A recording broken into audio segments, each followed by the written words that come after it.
Assalamualaikum dear student, I'm Ms. Fahmida Kamal. I hope you all are fine and having good time, and I hope that you will also have started studying and अब पढ़ना भी शुरू कर दिया होगा क्योंकि हम माशाल्लाह से बहुत अच्छे से जा रहे हैं और हमारा जो है एक पूरा स्मूथ हमारे लेक्चर्स चलना शुरू हो गए हैं। तो आई होप कि इस सब के बाद आपको इतनी अंडरस्टैंडिंग डेवलप होगी कि ऑनलाइन क्लासेस जो हैं वो हमारे लिए बेनिफिशियल भी हैं। डोंट टेक इट लाइक आप इसको ये मत सोचें कि बस ये ऑनलाइन क्लास है, बस एक फॉर्मेलिटी है। नो, एक्चुअली हम आपका जहाँ तक हो सकता है हमसे हम आपको सिलेबस से अवेयर कर रहे हैं ताकि आपका ये जो सिलेबस है ये आपकी लर्निंग में शामिल होता जाए। जैसे हमने पहला लेसन हमने एडवेंचर ऑफ इज़ाबेल एक पोइम है वो भी हम पढ़ चुके हैं, उसके एमसीक्यूज़, उसके समरी, और then I have make the text clear to you कि आपको टेक्स्ट से भी रेलिवेंट जितना भी आपको है उससे अवेयर हो जाएं। देन सेकंड स्टेप पे हमने लेसन नंबर 2 जो कि एक लेसन था लाइट इन द नाइट, उसकी रीडिंग की, टेक्स्ट की रीडिंग की। देन मैंने आपको वर्ड्स मीनिंग, वर्ड सेंटेंसेस समझाए, एमसीक्यू समझाए। तो इसी तरह से हमने उसके शॉर्ट क्वेश्चन आंसर भी किए। अब स्टूडेंट्स आपके लिए क्या टास्क है कि आप जो काम हमने अभी तक किया है उसकी लर्निंग स्टार्ट कर दें। चाहे आपको होमवर्क नहीं मिल रहा है इस वक्त, आप लोग कोई कॉपीज़ ऐसे रेडी नहीं कर रहे, आप क्या करें कि आपके जो काम आपको आप समझ रहे हो यहाँ से उसकी लर्निंग स्टार्ट करें। जैसे जैसे आप साथ साथ लर्न करते जाएंगे आपकी चीज़ें जो हैं वो आपकी कलेक्शन में आते चली जाएंगी। जैसे एग्ज़ाम्स अगर आते ही आपके स्टार्ट हो जाएं या हम ऑनलाइन टेस्ट आपको देना शुरू कर दें, तो इन सब के साथ साथ आपने उस अपनी तैयारी को भी जारी रखना है। जैसे हमने वर्ड सेंटेंसेस किए थे, मैंने उस दिन भी ये बात कही थी कि अगर आप you are good enough, you can construct your own sentences, that's pretty good. आप खुद से बनाएं। अगर आप नहीं बना सकते, जो मैंने बोर्ड पे बनवाए थे, आप उन्हें अपनी कॉपीज़ में नोट डाउन कर लें। वो एक तरह से आपके पास आपके नोट्स की शक्ल में आते चले जाएंगे। अगर फॉर एग्जांपल पेपर में आपको नहीं खुद से बनाना आ रहे, आप उन्हें लर्न कर लें, उन्हीं को याद करके आप पेपर में मतलब अटैम्प्ट कर सकते हैं। ओके जी, ये तो मेरा प्रीवियस एक आपको रिव्यू था। अभी हम अपने लेक्चर नंबर 5 को स्टार्ट करने से पहले मैं आपको लेक्चर नंबर 4 का एक जो है रिकैप्चुलेट कर लेते हैं कि हमने लेक्चर नंबर 4 में पढ़ा क्या था। स्टूडेंट्स, हमने टेंसेस स्टार्ट किए थे।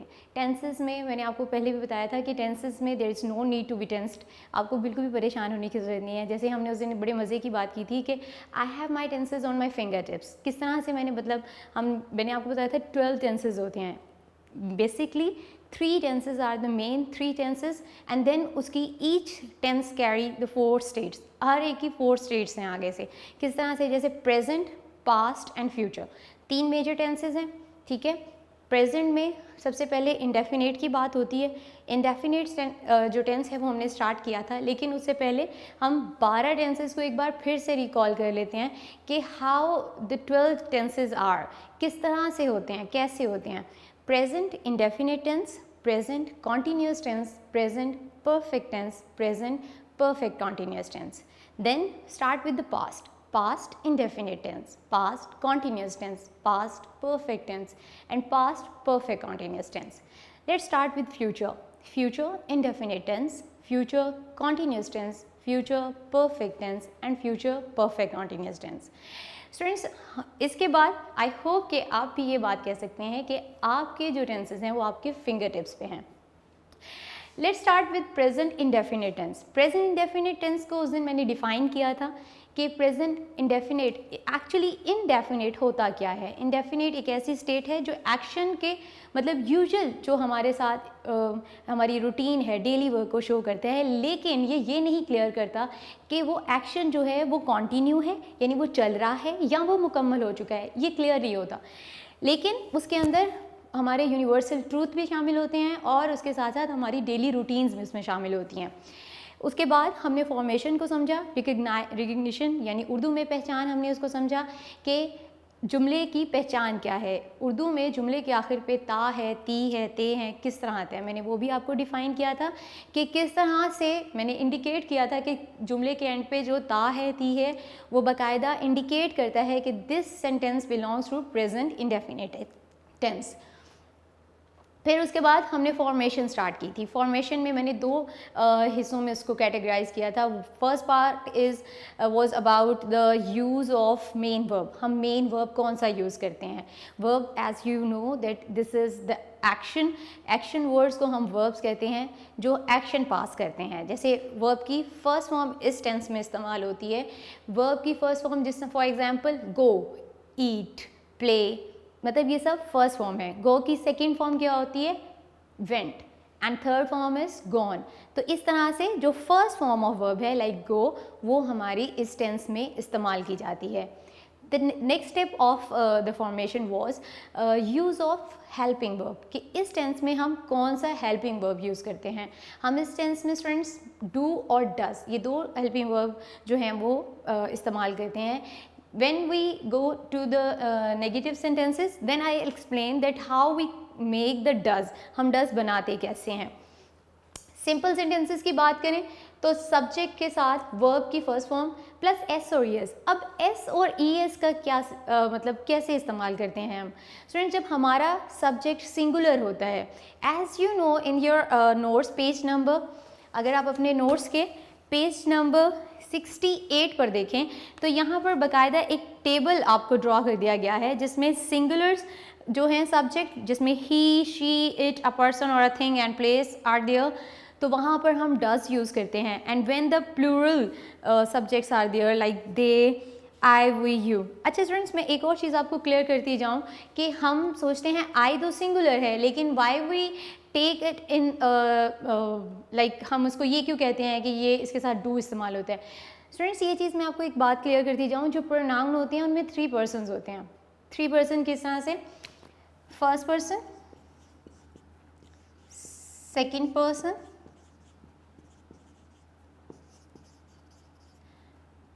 And the third person. First person में आई और वी, ये प्रोनाउन के केसेस हैं, ठीक है। अब प्रोनाउन जो है वो 3 पर्सन में, मतलब फर्स्ट पर्सन में जिसमें आई और वी, जब मैं यहाँ पर मौजूद हूँ, मैं अपने बारे में बात कर रही हूँ तो I am the first person. We, जब हम एक जगह पर सामने मौजूद हैं, हम बात कर रहे हैं, तो हम फर्स्ट पर्सन में आते हैं। You is the second person, like आप जिससे बात कर रहे हैं, जो आपका लिसनर है, जो आपके सामने है, जिससे आप बात कर रहे हो, वो आपका सेकंड पर्सन है। बात करने वाला फर्स्ट पर्सन, सुनने वाला सेकंड पर्सन। जिसके बारे में हम बात कर रहे हैं, लाइक कौन है वो इस वक्त यहाँ नहीं है, ही, शी, इट, दे, इनको हम थर्ड पर्सन में कंसीडर करते हैं कि हम उनके बारे में बात कर रहे हैं, ठीक है। तो फर्स्ट आई और वी जो है they stand as a first person. Second person you. अब यू को मैं क्लियर करती जाऊँ, एट द सेम टाइम ये सिंगुलर भी है और ये प्लूरल भी है। Like if I am talking to a single one, तो मैं जिससे बात कर रही हूँ, अगर मेरे सामने वाला मेरा लिसनर एक है तो वो यू इज़ अ सिंगुलर। लेकिन एट द सेम टाइम अगर वो मेरी पूरी क्लास है, आप सब मेरे सामने बैठे हैं, then you are also you for me, तो आप प्लूरल में भी मेरे लिए यू हो। तो यू एक ऐसा प्रोनाउन है जो eight the same time singular भी है और प्लूरल भी है, ठीक है। ये चीज़ आप ज़रा अपने माइंड में रखिएगा स्टूडेंट। ओके, यहाँ पर हमने सिंपल सेंटेंसेस में जब हमने ये पढ़ा कि जब हमारा सब्जेक्ट सिंगुलर होगा तो हम इसके साथ सब एस और ई एस का इजाफा करेंगे वर्ब के साथ, और फिर हम plus object plus full stop. Full stop को मैं ज़रा हाईलाइट कर रही हूँ, मैंने उस दिन भी ये बात कही थी स्टूडेंट्स आपसे कि आप पंक्चुएशन को बहुत केयरफुल इसके बारे में रहा करो, क्योंकि पंक्चुएशन के बाकायदा मार्क्स होते हैं जी। The sentence is Ali school जाता है।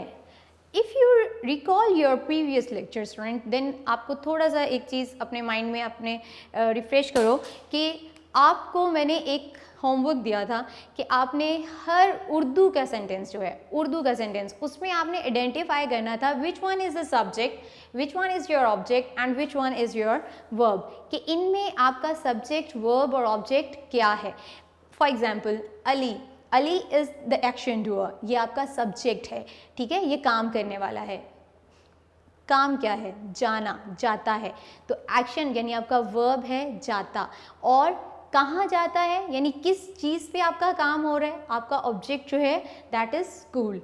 सो Ali goes to school, Ali इसके अंदर सब्जेक्ट, अगर आप फॉर्मेशन के अकॉर्डिंग भी चलो, वर्ब की फर्स्ट फॉर्म के साथ हमने एस और एस का इजाफा किया and then school is object, तो ये आपकी पूरे सेंटेंस की फॉर्मेशन हो जाती है। इसके बाद अगर आपका सेंटेंस जो है आपके पास उस सेंटेंस में आपका सब्जेक्ट प्लूरल है यानी वो ज़्यादा है, लाइक सेकेंड सेंटेंस में अगर आप देखें सितारे आसमान पर चमकते हैं, अब इस सेंटेंस में देखें सितारे आसमान पर चमकते हैं, यहाँ पर सितारे जो है वो प्लूरल है यानी सब्जेक्ट हमारा प्लूरल है। Then find the verb here, अब इसमें वर्ब यानी एक्शन क्या है, चमकते हैं, ठीक है। एक और चीज़ यहाँ पे मैं हाईलाइट कर दूँ स्टूडेंट्स आपको, ते हैं यानी हमने जो इस टेंस में हमने पहचान, उर्दू में जो पहचान करनी है वो यही है ना कि ता है, ती है, ते हैं वगैरह आता है, तो ये भी मैंने आपको इंडिकेट कर दिया है इस तरह से कि आपको पता चल जाएगा कि कैसे ये जो जुमला है ये प्रेजेंट इंडेफिनिट टेंस का जुमला है। देन उसके बाद आसमान इज आवर ऑब्जेक्ट एंड चमकना जो एक्शन है वो वर्ब है। The stars, stars, stars are the plural of star यानी हम जो सिंगुलर प्लूरल याद करते हैं, अगर आप थोड़ा सा इस चीज़ को देखें तो हमने अभी तक अपनी 7th स्टैंडर्ड तक आने तक हमने जो जो अपनी चीज़ें पढ़ी हैं अब वो सब यूटिलाइज होंगी हमारे टेंसेस में। हमने सिंगुलर प्लूरल पढ़े थे, हमने पार्ट्स ऑफ स्पीच जो पढ़े थे, हमने आर्टिकल्स जो पढ़े थे, अब वो बाकायदा एक अरेंजमेंट में हमारे सेंटेंसेस में आना शुरू होंगे and now we are able to construct the sentences. उसके बाद स्टार्स, क्योंकि हमारा सब्जेक्ट प्लूरल हो गया तो हमने इसके साथ वर्ब की फर्स्ट फॉर्म लगाई और यहाँ पर हमने एस और एस का कोई एडिशन नहीं किया, यहाँ पर हमने एस और एस इसमें नहीं लगाने हैं। Then in the sky, sky is your object, so this is the whole sentence of your present indefinite tense के सिंपल सेंटेंसेस हैं। Now let's move to the negative sentences. Negative sentences जिसे हम मनफी जुमले या नहीं के जुमले कहते हैं उनको नेगेटिव सेंटेंसेस कहा जाता है, यानी इसमें नेगेशन ना नहीं हो रहा, ठीक है, उसको हम इन सेंटेंसेस में बोलते हैं। अब यहाँ का सेंटेक्स अगर आप गौर करें तो सब्जेक्ट प्लस डू और डज प्लस नॉट, नॉट की वजह से ही ये आपका नेगेटिव सेंटेंस बनता है। देन वर्ब की first form plus object plus full stop, again full stop की इंपॉर्टेंस है स्टूडेंट, आपने ज़रूर फुल स्टॉप जो है वो लगाना है अपने सेंटेंस के एंड पे। अब do is actual, the word is do, does कैसे कंस्ट्रक्ट करते हैं, डू के साथ आपके ये वाले एस और एस, इसको हम यहाँ पे एडिशन कर देते हैं तो ये आपका do plus E S is equal to does, यानी जब हमारा सब्जेक्ट सिंगुलर था तो हम वर्ब के साथ एस और एस लगाते थे, इसीलिए जब हमने अपने सिंगुलर सब्जेक्ट्स के सेंटेंसेस को नेगेटिव में चेंज किया तो वो एस और एस हमारे डज के साथ आके लग गया, ठीक है। तो ये यहाँ पर हमें इस तरह से हमारे पास जब हमने डू के साथ एस और एस लगाया तो डज, जो कि हमारे सिंगुलर्स के लिए नॉट के साथ। अब student keep this thing in your mind कि अब जो नेगेटिव, इंटेरोगेटिव, इंटेरोनेगेटिव, डबल इंटेरोनेगेटिव सेंटेंसेस, इन तमाम सेंटेंसेस में डू और डज इस्तेमाल होगा, और जब डू और डज इस्तेमाल होगा तो वर्ब की फर्स्ट फॉर्म ही पूरे टेंस में चलती जाएगी। यानी अब हम एस और एस पे जो मोस्टली स्टूडेंट्स कंफ्यूज हो जाते हैं, अब वहाँ पर कंफ्यूजन ख़त्म हो जाएगी। So after subject plus do does plus not plus verb की first form plus object plus full stop. पहला सेंटेंस एग्जाम्पल जो मैंने यहाँ पर एग्जाम्पल दी है, वो रोज़ाना फुटबॉल नहीं खेलता है, यानी कि वो हर रोज़, ये आपका सेंटेंस है। यहाँ पर वही बात अगेन, आइडेंटिफाई द सब्जेक्ट, आपका सब्जेक्ट क्या है इस सेंटेंस में, वो इज सब्जेक्ट फुटबॉल, यानी क्या नहीं खेलता है, फुटबॉल नहीं खेलता है, देन इट्स योर ऑब्जेक्ट, नहीं इज नॉट, अगर, और खेलता है इज योर वर्ब की फर्स्ट फॉर्म।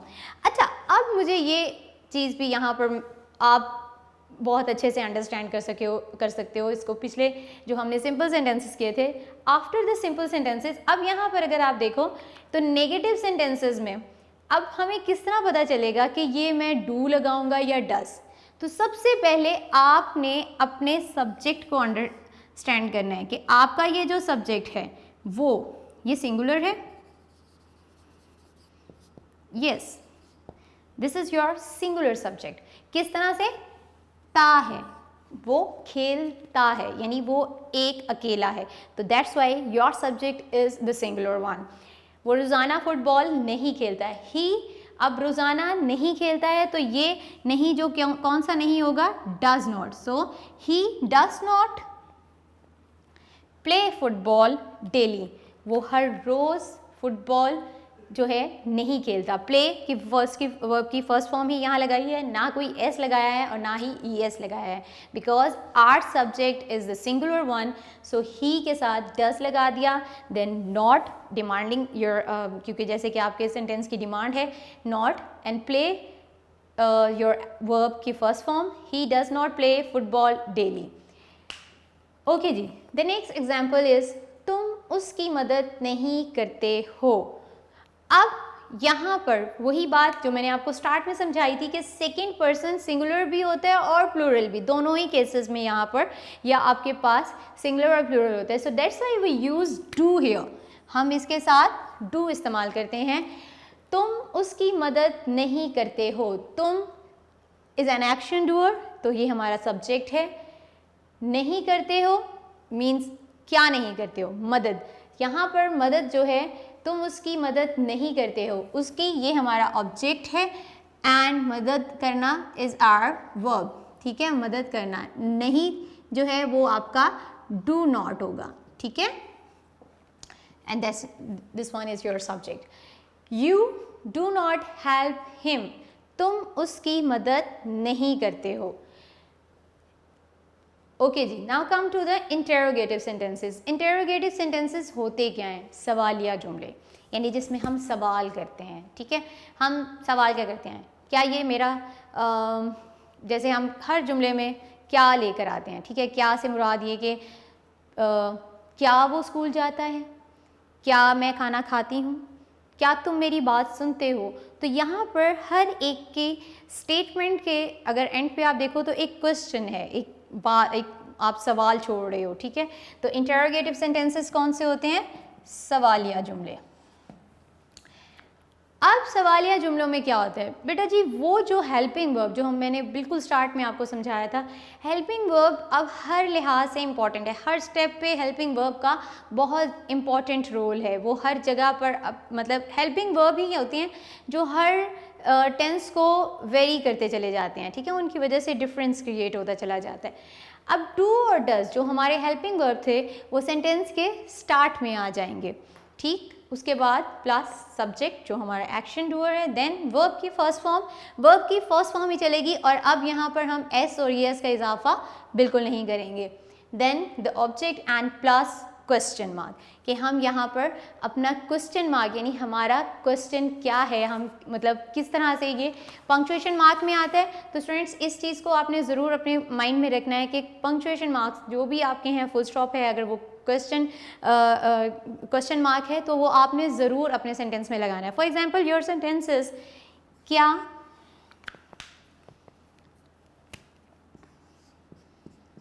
वो अपने भाई की मदद करती है, क्वेश्चन मार्क। अब यहाँ पर इस सेंटेंस को साथ साथ समझाऊंगी और साथ साथ आपको बोर्ड पे भी लिखते चले जाएंगे आपके लिए कि यहाँ पर आपने सबसे पहले बताना है कि ये तो सब क्लियर हो गया कि क्या वो अपने भाई की मदद करती है, क्वेश्चन मार्क है एंड पे, तो definitely this is an interrogative sentence. अब इंटरोगेटिव सेंटेंस समझ आ गया। अब हमने सबसे पहले चूज़ करना है कि हमारा सब्जेक्ट क्या है।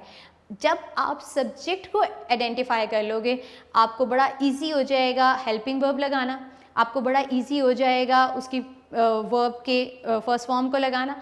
तो सबसे पहले सब्जेक्ट को आइडेंटिफाई करें, दैट इज़ वो और करती है, यानी ये एक सिंगुलर सब्जेक्ट है, ठीक है? सिंगुलर सब्जेक्ट है आपका अब जब आपको ये क्लियर हो गया कि हमारे पास सिंगुलर सब्जेक्ट है तो देन यू अंडरस्टैंड कि मैंने हेल्पिंग वर्ब कौन सा लगाना है। मैंने आपको बताया था सिंगुलर सब्जेक्ट्स अगर हमारे होंगे तो हम कौन सा हेल्पिंग वर्ब लगाएंगे, डज। यस, डज हमारा हेल्पिंग वर्ब यहाँ पर आएगा, डज। और क्योंकि हमारा सब्जेक्ट है वो करती है तो that she is the girl, तो यहाँ पर शी प्रोनाउन यहाँ पर यूज़ होगा। डज शी हेल्प, मदद, क्योंकि मदद हमारा वर्ब है, डज शी हेल्प। अब स्टूडेंट एक और चीज़ यहाँ पर मुझे क्लियर करें कि आया आपको ये समझ आई है कि डज हमने कैसे बनाया था। यस, डज जब हमने डू के साथ एस और एस, यानी वो एस और एस जो हमारे सिंपल सेंटेंसेस में यूज़ होता था उसको हमने डज में ऐड कर दिया, तो यहाँ पर वर्ब की सिंपल फर्स्ट फॉर्म आएगी। अब यहाँ पर एस और एस बिल्कुल नहीं आएगा। Does she help her brother, question mark. Okay, now come to the next example, that is क्या खिलाड़ी वर्जिश करते हैं, क्या खिलाड़ी वर्जिश करते हैं। अब यहाँ पर सबसे पहले आप ये आइडेंटिफाई करो कि खिलाड़ी, उर्दू में देखेंगे तो लगेगा शायद ये सिंगुलर है, लेकिन हमें हमारा जुमले का जो इख्तिताम है, जो उसका आखिर है, वो बताता है कि ये प्लूरल है या सिंगुलर है। ठीक है, ये भी हमारे सब्जेक्ट को हेल्प करते हैं। अब यहाँ पर खिलाड़ी करते हैं, तो यहाँ पर खिलाड़ी जो है वो प्लूरल सब्जेक्ट है। कौन सा सब्जेक्ट है, प्लूरल। जब हमें ये कंफर्म हो गया कि हमारा जो सब्जेक्ट है वो प्लूरल सब्जेक्ट है, तो हमने अंडरस्टैंड कर लिया कि अब हम अपना कौन सा हेल्पिंग वर्ब लगाएंगे, डू। यस, हम यहाँ पर अपना हेल्पिंग वर्ब लगाएंगे डू द प्लेयर्स। ठीक है, क्या खिलाड़ी, अब डू द प्लेयर्स वर्जिश करते हैं, वर्जिश करने को टेक एक्सरसाइज कहते हैं। डू द प्लेयर्स टेक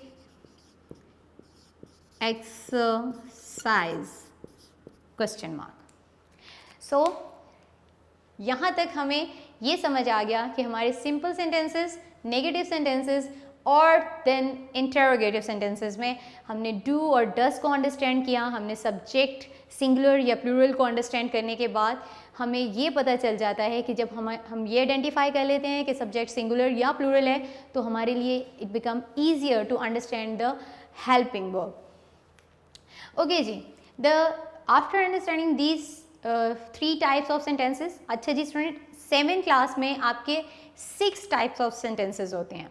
ठीक है, after understanding the 3 types of sentences, now we are moving to the 4th one, that is interro. Okay students, I am writing down here the half statement. आप इसको पूरा भी लिख सकते हैं, interrogative sentences, but if it is difficult for you then you can write down the interrogative sentences as well. इसकी भी reason है कि मैं इसको शॉर्ट फॉर्म में क्यों लिख देती हूँ। Most of the time students become confuse और वो नेगेटिव और इंटेरोगेटिव के जो स्पेलिंग है उसमें गड़बड़ कर देते हैं। स्टूडेंट्स सबसे पहले ये भी चीज़ अपने माइंड में रखें कि इनडेफिनेट के स्पेलिंग भी आपने करेक्ट ही लिखने हैं।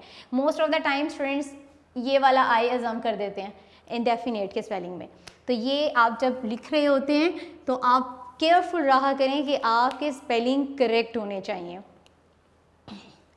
इंटेरोगेटिव नेगेटिव सेंटेंसेस यानी सवालिया मनफी जुमले। अब सवालिया मनफी जुमले कैसे,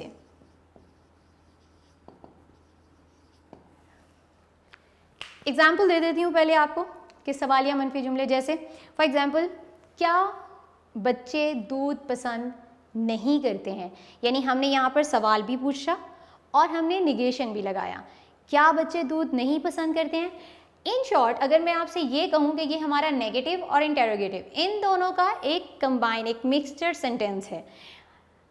अब मैं यूजुअली हमारी क्लास में हम ड्रिल करते हैं कि मेरे स्टूडेंट्स खुद से सेंटेंस फॉर्म करते हैं क्योंकि वो अंडरस्टैंड कर चुके होते हैं बेसिक 3 टाइप्स ऑफ सेंटेंसेस को. Now it's become easier to construct the further 3 sentences. उनको अंडरस्टैंड करना ज़्यादा ईजी हो जाता है उनके लिए क्योंकि they have pretty good idea about the helping verb, they have good idea about the simple form of verb. तो अब उसके बाद उन्हें ये कंस्ट्रक्ट करने में they usually construct their own syntax, तो वो खुद से फॉर्म कर लेते थे. अभी I know that you guys can understand it और आप अभी भी कर रहे होंगे, मुझसे तो फास्ट ही चल रहे होंगे मेरे स्टूडेंट्स डेफिनेटली. अच्छा जी, अब हमने इंटरोगेटिव नेगेटिव सेंटेंसेस की तरफ हम जा रहे हैं. तो डू और डज जो हमारे हेल्पिंग वर्ब हैं वो जुमले के स्टार्ट में आ जाएंगे. देन आर सब्जेक्ट और इसके बाद सब्जेक्ट के बाद हम नॉट लगा देंगे यानी नहीं. यहाँ पर भी अगर आप देखें तो सब्जेक्ट के बाद डू डज आया था फिर नॉट, लेकिन इंटेरोगेटिव में डू डज पहले आ गए थे.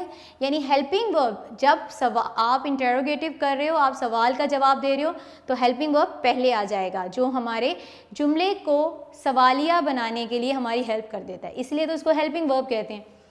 Do does plus subject plus not plus verb की first form then plus object and the question mark. Question mark हर दफ़ा सेंटेंस के एंड पे ये बार बार मैं बात कह रही हूँ कि स्टूडेंट्स आपने पंक्चुएशन मार्क्स, अगर वो फुल स्टॉप है, अगर वो क्वेश्चन मार्क है, अगर वो एक्सक्लेमेशन मार्क है, जो भी है वो आपने ज़रूर लगाने हैं. इसके बाद हमारा पहला सेंटेंस है क्या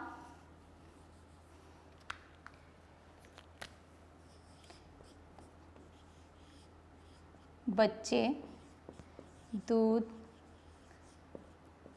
पसंद नहीं करते हैं. तो अब यहाँ पर वही बात कि हम अपने सब्जेक्ट को अंडरस्टैंड करेंगे कि हमारा सब्जेक्ट सिंगुलर है या प्लूरल है. तो बच्चे प्लूरल हैं, बच्चा और बच्चे, ये आप उर्दू में जब वाहिद जमा याद करते हो तो उसमें भी आपको ये चीज़ अंडरस्टैंड करते हो. इसके बाद अब यहाँ पर ये हमारा सब्जेक्ट जो है वो प्लूरल सब्जेक्ट है. ठीक है, प्लूरल सब्जेक्ट अंडरस्टैंड कर लिया तो हमें पता चल गया हम यहाँ पर अपना हेल्पिंग वर्ब कौन सा लगाएंगे, डू, यानी यहाँ पर ज़्यादा है. तो डू को जब हम यहाँ पर लगाएंगे तो इससे हमारा हेल्पिंग वर्ब क्लियर हो जाएगा. Do the children. यहाँ मैं एक और बात क्लियर करती जाऊँ स्टूडेंट्स, चिल्ड्रन इटसेल्फ एक प्लूरल है. मोस्टली ये एक एरर है हमारे स्टूडेंट का कि वो चिल्ड्रन के आगे भी चिल्ड्रंस लगा देते हैं, तो वो एक इनकरेक्ट एक्सप्रेशन है, वो नहीं होता. चिल्ड्रन इटसेल्फ एक प्लूरल है किसका, चाइल्ड का. ठीक है, चाइल्ड सिंगुलर है और चिल्ड्रन प्लूरल है. ठीक है, तो ये चीज़ अपने माइंड में रखिएगा. चिल्ड्रंस जो है वो कोई एक्सप्रेशन नहीं है, वो गलत है. Do the children not like the milk. Okay, so after understanding the subject कि हमारा सब्जेक्ट प्लूरल सब्जेक्ट है तो हमें पता चल गया कि हम यहाँ पर डू लगाएंगे हेल्पिंग वर्ब में. Then we write down the subject, उसकी इंग्लिश हमने लिख दी, नॉट को ऐड कर दिया, वर्ब की फर्स्ट फॉर्म पसंद करना, पसंद. ठीक है, लाइक इसकी ये एक एक्शन है, लाइक द मिल्क, और मिल्क जो है वो हमारा ऑब्जेक्ट है. Now move to the next example, that is क्या वो बाकायदा स्कूल. चलिए हम यहाँ पर वो बहुत इस्तेमाल हो गया, कोई नाम इस्तेमाल कर लेते हैं, लाइक आयशा. ठीक है, क्या आयशा बाकायदा स्कूल नहीं जाती है. इट डजेंट मीन कि आयशा एक्चुअली में नहीं जाती है, आयशा हो सकता है डेली स्कूल जाती हो, but I just take the name as an example. ठीक है, तो ये यहाँ पर मैंने एग्जाम्पल के तौर पर this I quote this name here. जैसे मैंने वहाँ पे अली लिख दिया है, आयशा लिख दिया है, तो ये कोई पर्सनल नहीं है. तो स्टूडेंट्स ये जस्ट एक एग्जाम्पल के तौर पर नाम लिखे गए हैं यहाँ पर कि आयशा बाकायदा स्कूल नहीं जाती है. तो यहाँ पर अब आयशा, क्योंकि ये एक सब्जेक्ट है, सब्जेक्ट भी जो है वो हमारा सिंगुलर है, तो हमें ये क्लियर हो गया कि जब हमारे पास सब्जेक्ट सिंगुलर होता है so we write down the helping verb that is does. Yes, अब डज अगर हम लिखते हैं तो हम फिर वर्ब की फर्स्ट फॉर्म के साथ एस और यस नहीं लगाते। यस, हम जब डस लिख देते हैं तो फिर वर्ब की फर्स्ट फॉर्म, सिंपल वर्ब की फर्स्ट फॉर्म ही आती है, ठीक है। तो क्या आयशा बाकायदा कहाँ नहीं जाती? School, school is your object, ठीक है। जाना इज़ द वर्ब, और यहाँ पर वर्ब की फर्स्ट फॉर्म नो, नहीं है तो नहीं के लिए हम यहाँ पर लगाएंगे डज नॉट, जो कि हमारे क्लियर कर दिया कि डज जो है वो हमारे सेंटेंस के स्टार्ट में आएगा। Does Ayesha not go to school regularly. Okay, now we are moving to the double interrogative sentences. अब double interrogative sentences क्या होते हैं? Students, double interrogative sentences अगर आप सिर्फ और उसके नाम पे फोकस करोगे, so you can infer the meaning, आप खुद से भी infer कर सकते हो। Okay student, I hope till these 4 types of sentences यहाँ तक आपको बहुत अच्छे से समझ आ गया होगा। I tried my level best कि मैं आपको यहाँ तक बहुत अच्छे से एक्सप्लेन करूँ, आपको सब्जेक्ट से अंडरस्टैंडिंग डेवलप हो जाएगी, जब आपको हेल्पिंग वर्ब से अंडरस्टैंडिंग डेवलप हो जाएगी और आपको पता चल जाएगा कि हेल्पिंग वर्ब कितने इंपॉर्टेंट हैं।